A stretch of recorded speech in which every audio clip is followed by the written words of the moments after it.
ഇൻസ്റ്റൻ്റായിട്ട് റെഡിയാക്കാൻ പറ്റുന്ന ഒരു പുലാവ് റെസിപ്പിയാണ്. ചിക്കൻ പുലാവാണ് റെഡിയാക്കുന്നത്. കുക്കർ ചൂടായിട്ട് അതിൽ ഓയിൽ ഒഴിച്ച് ഓയിൽ സ്പൈസസ് ഇട്ട് ചൂടാക്കിയതിന് ശേഷം 3 സവാള കനം കുറഞ്ഞ് അരിഞ്ഞതും കുറച്ച് ഉപ്പും ഇട്ട് നന്നായിട്ടൊന്ന് മിക്സാക്കി എടുക്കാം. സവാളയുടെ കളറൊക്കെ ഒന്ന് മാറി ഇതൊരു പിങ്കിഷ് കളർ ആകുമ്പോഴത്തേന് ഇതിലോട്ട് ഇഞ്ചി വെളുത്തുള്ളി പേസ്റ്റ് ആഡ് ചെയ്ത് നന്നായിട്ട് മിക്സാക്കി എടുക്കണം.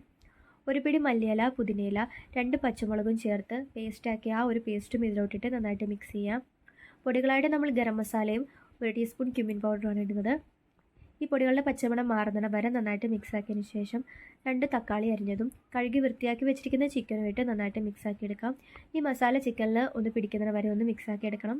മസാല പിടിക്കുന്നതിന് വരെ നമ്മളിതൊന്ന് മിക്സാക്കി എടുക്കാം.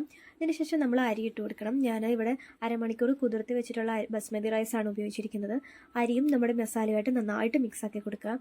1 ഗ്ലാസ് അരിക്ക് 1 ഗ്ലാസ് വെള്ളം എന്ന രീതിയിൽ 3 ഗ്ലാസ് വെള്ളവും ഞാൻ ഇതിലോട്ട് ഒഴിക്കുന്നുണ്ട്. നമുക്ക് അരി കുതിർക്കാൻ സമയം കിട്ടിയിട്ടില്ല എന്നുണ്ടെങ്കിലും 1 ഗ്ലാസ് അരിക്ക് 1.5 ഗ്ലാസ് വെള്ളം വെച്ചും ഒഴിക്കാവുന്നതാണ്.